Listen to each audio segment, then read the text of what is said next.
Hey everyone, it's Nate here over at Soda City Hat Co.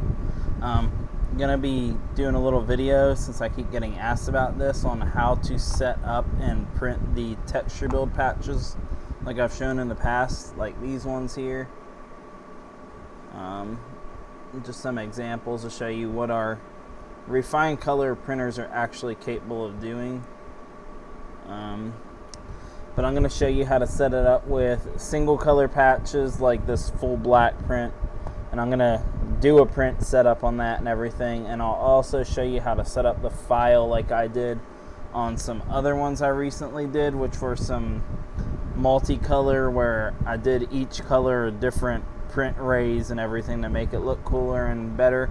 So I'll show you the file setup on that, but I'm not actually going to print that one out or like do a little walkthrough on printing it out. I'll just tell you and explain what I did.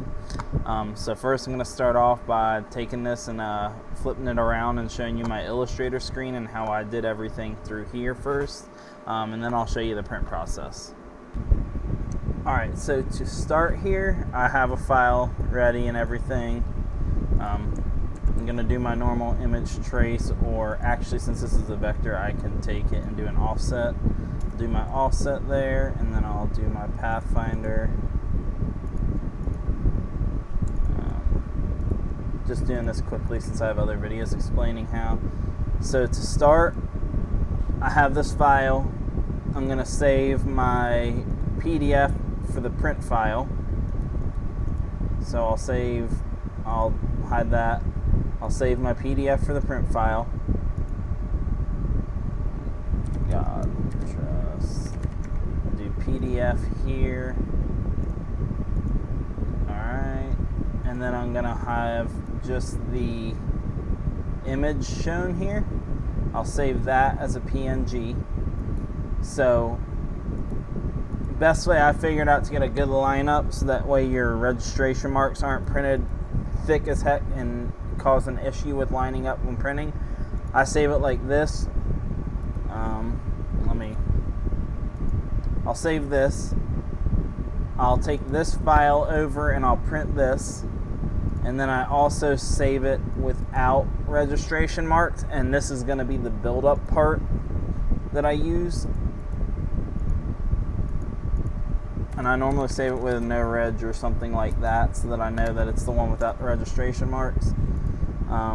Then next I'll open these up in Photoshop. I'll open both of them.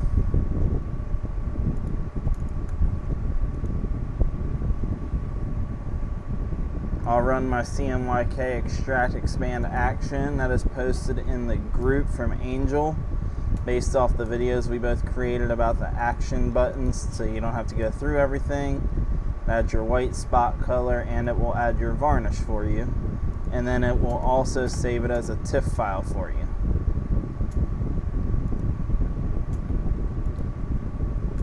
So as you can see, the setup for a single color patch is pretty easy to do. I'm gonna go back, and then I'm gonna open out another file that I have to show you the multicolor and the way that I wanted the texture to be, since that was very easy. So this logo here, I have a file set up already, so I'm just going to show you what I did. So this logo has multiple colors, so I have my cut line, and then here you can see there's a light blue, a very light blue, a little darker, a tiny bit darker, and then even darker, with some light grays and dark grays. So I wanted this file to have different textures for each one.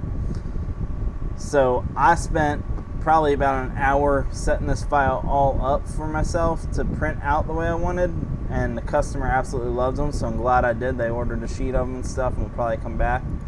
But over here in my layers tab up here, you can see how I have different. I have one for like single pass, double pass, triple pass, 4 passes, and everything. So this one right here will be like my one that I wanted to raise the most, so I have that separated. I saved this as its own file, and that one I printed 4 separate passes on to make it the most textured. Have this as its own file, printed this one at 3 passes to have a little lower texture than the black one that I just showed you. This one would be 2 passes. This one would be a single pass since it's the lightest colors. I wanted that raised the least. You will need to print the bottom layer like this with registration marks, so that way you can line up to cut later. But overall, the way I did this is I just got an SVG file. It's the only way to really do it unless you want to spend time creating your own SVG files. And took each color, grouped them, and then saved each color that I wanted printed together as a layer and separated it out to decide what I thought looked best for the raised texture. So next I'll take you over to the printer and show you how I did that with the full black color one that I showed you right before this. Alright, so I wish I had a better way to do this so you didn't see my reflection, but I have my print file here. This is the one with the registration marks. Sorry, it looks terrible in here, but it'll print fine. So this will be the base layer that we're using. To get a texture erase patch, the point is to print out more white underneath. That's what makes the texture build up and stuff, so you can lay down more white. So my normal white on my printer, I run at -60. So after doing testing and figuring out what looks best when it's printed and cured and stuff from the UV light and not leaving bubbles or anything like that and actually looks good, I discovered mine is a -20. So here, we'll start with this one. I set it to -20, I did my rip. Next I'm gonna do my print here.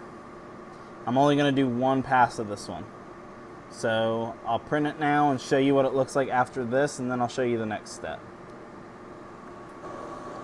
Alright, so we got our first print done. It's a little raised, but the main purpose of that one was to get the registration marks printed. So now we're going to take our other file that we created. We're going to go back to RIP. We're going to delete this one off. And then we're going to take our file without the registration marks on it, and we're going to add that in there. Wrong one.